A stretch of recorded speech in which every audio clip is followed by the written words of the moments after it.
ప్రతి కథకి హీరో అవ్వాలంటే ఎట్లా అండి? ఒక్కోసారి విలన్ కూడా హీరో అవ్వాలి కదా. అన్ని కథలు ఇలాగే తీస్తేనేమో ఇలాగే తీశారంటారు, కొద్దిగా డిఫరెంట్గా ట్రై చేస్తేనేమో ఎందుకు అలా చేశారు, అలా లేదు కదా. అలా మనం ఏదో ఇందాక ఎవరో అన్నారు రథాన్ని ఇలా ఒకటే లాగేస్తాడు అలా అని. ఎందుకు లాక్కూడదండి? అతను హీరో, మీరే అంటున్నారు కదా హీరో అని. హీరో అంటే పాసిబుల్ అవుతుంది. సో నాకైతే సినిమా నచ్చింది. సో నేనైతే డిసప్పాయింట్ అవ్వలేదు.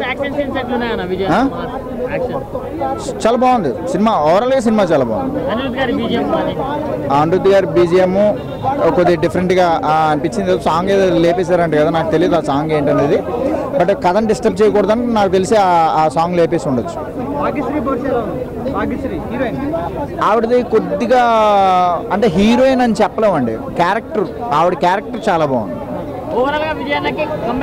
ఖచ్చితంగా అండి, 100% కంబ్యాక్స్ అండి. అంటే ఇప్పుడు ఆయన రొటీన్గా చేస్తున్నారని ఎప్పుడైతే ఆ ఫ్యాన్స్ అనుకుంటున్నారో, లేదు నేను డిఫరెంట్గా కూడా ట్రై చేయగలను, నాలో ఎంత స్టామినా ఉందని ప్రూవ్ చేసుకునే సినిమా ఇది.